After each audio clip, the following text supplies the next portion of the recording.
January 21 Karthigai Deepam serial வரக்கூடிய எபிசோட்ல என்ன நடக்க போகுது அப்படின்னு பார்க்கலாம். உங்களுக்கு இந்த வீடியோ பிடிச்சிருந்தது அப்படின்னா மறக்காம இந்த சேனலை சப்ஸ்கிரைப் பண்ணிக்கோங்க. அதிகமா பாட்டி பிடிவாதம் பண்ணினதுனால கார்த்திக்கும் வேற வழி தெரியாம பாட்டிய கூட்டிக்கிட்டு சாமுண்டீஸ்வரியுடைய வீட்டுக்குள்ள போறாங்க. டிரைவர் நில்லு, இவங்க யாரு, இவங்களை எதுக்காக நீ இங்க கூட்டிட்டு வந்திருக்கிற, இவங்கள பார்த்தா காசி ராமேஸ்வரம் அப்படின்னு போறவங்க மாதிரி இருக்குதே அப்படின்னு சொல்றாங்க. ஆமா மேடம், இவங்க சன்னியாசி, கோவில் கோவிலா தங்கி அங்க வர பக்தர்கள் எல்லாருக்குமே ஆசீர்வாதம் பண்ணுவாங்க. இவங்க சொன்ன வாக்கு அப்படியே பழிக்கும். இன்னைக்கு பொங்கல் இல்லையா, இந்த குடும்பத்துக்குள்ளதான் நிறைய பிரச்சனைகள்லாம் நடந்துகிட்டு இருக்குதுல்ல, அதனால நான் தான் இவங்கள வர சொன்னேன் அப்படின்னு சொல்றாங்க. ஓ அப்படியா, இந்த மாதிரி பெரியவங்களுடைய கால் தடம் நம்ம வீட்டுல பட்டதுன்னா கண்டிப்பா நம்ம வீட்டுக்கு புண்ணியம்தான், சரி கூட்டிட்டு வா அப்படின்னு சொல்லிடுறாங்க. பாட்டியும் சந்தோஷமா வீட்டுக்குள்ள போயிட்டு அவங்க பேரம் பேத்தி எல்லாரையுமே பார்த்து ரொம்ப சந்தோஷப்படுறாங்க.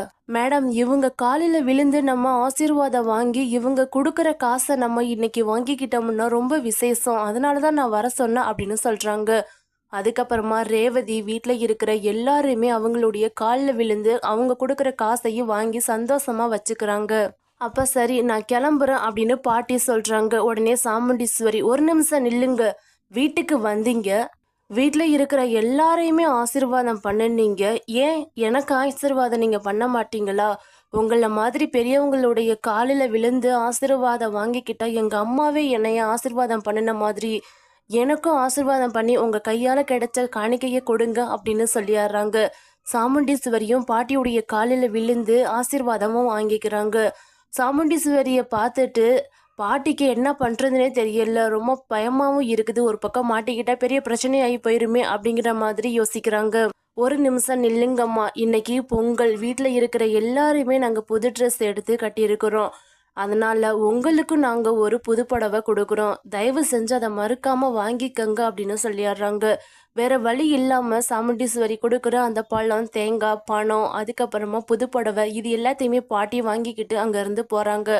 அப்பதான் சந்திராவுக்கு டவுட் வருது. இவன் என்ன பாட்டிக்கு பின்னாடியே தெரியறானே, ஒருவேளை கார்த்தி ஏற்பாடு பண்ணின ஆளா இருப்பாங்களோ, எதுக்கு நம்ம புருஷன்ட்ட சொல்லி ஒரு ஆளை செட் பண்ணி இந்த பாட்டியை செக் பண்ணி பார்க்கணும் அப்படிங்கிற மாதிரி யோசிக்கிறாங்க. உடனே சந்திரா வேகமாக மாடிக்கு போயிட்டு அவங்களுடைய ஹஸ்பண்டு செவனாண்டிக்கு கால் பண்ணுறாங்க. கார்த்தி ஒரு வயசான பாட்டியை வீட்டுக்கு கூட்டிகிட்டு வந்திருக்கிறான், எனக்கு ஏதோ டவுட்டாக இருக்குது, பேசாமல் அந்த பாட்டியை ஃபாலோ பண்ணி செக் பண்ணி பார்த்தா தெரிஞ்சு போயிடும் கார்த்தி யார் என்னங்கிறது. இந்த பாட்டியை ஆல்ரெடி நான் பார்த்துருக்க மாதிரியே தான் ஃபீல் ஆகுது அப்படின்னு சொல்கிறாங்க. சரி சந்திரா, நீ ஒன்றும் கவலைப்படாத, அந்த கார்த்தியை வீட்டை விட்டு அனுப்புறதுக்கு இது நமக்கு கிடைச்சிருக்கிற சரியான சான்ஸ், இதை மிஸ் பண்ணக்கூடாது. நீ சொன்ன மாதிரியே சீக்கிரமாக நம்ம பசங்க யாராவது அனுப்பி அந்த பாட்டியை ஃபாலோ பண்ண வச்சாராம். அந்த பாட்டி யார் என்னங்கிறத சீக்கிரமாக நான் கண்டுபிடிச்சு நீ உனக்கு சொல்கிறேன், நீ டென்ஷன் ஆகாமல் அந்த வீட்டில் மற்ற என்ன நடக்குதுன்னு சொல்லிக்கிட்டே இரு அப்படின்னு சொல்லிடுறாங்க. அப்பதான் கார்த்திக் கொஞ்சம் டவுட் ஆகுது. ஆகா, இந்த சந்திரா நம்ம பாட்டியை கண்டுபிடிக்க போறாங்க போல, பாட்டி இங்க இருக்க இருக்க பிரச்சனை பெருசாகிக்கிட்டே இருக்குது, முதல்ல கிளம்புங்க, போத இதெல்லாம் இன்னொரு நாள் பார்த்துக்கலாம் அப்படின்னு சொல்லிடுறாங்க. இருடா பேராண்டி, கொஞ்ச நேரம் நான் சந்தோஷமா இருக்கிறது உனக்கு பொறுக்கலையா, கொஞ்ச நேரம் இருந்துட்டு போறோம், பாட்டி அடுத்து என்ன பிரச்சனை வரப்போகுதுன்னு தெரியாம நீங்க பேசிக்கிட்டு இருக்காதீங்க, அடுத்து நீங்க மாற்றதும் இல்லாம நானும் மாட்டிக்குவேன், அப்புறம் நம்ம போட்ட பிளான் எதுவுமே நடக்காம போயிடும். ஓ அப்படியா, அப்பனா நான் இங்கிருந்து கிளம்பிடுறேன்ப்பா அப்படின்னு பாட்டி இங்க இருந்து கிளம்ப ஆரம்பிக்கிறாங்க.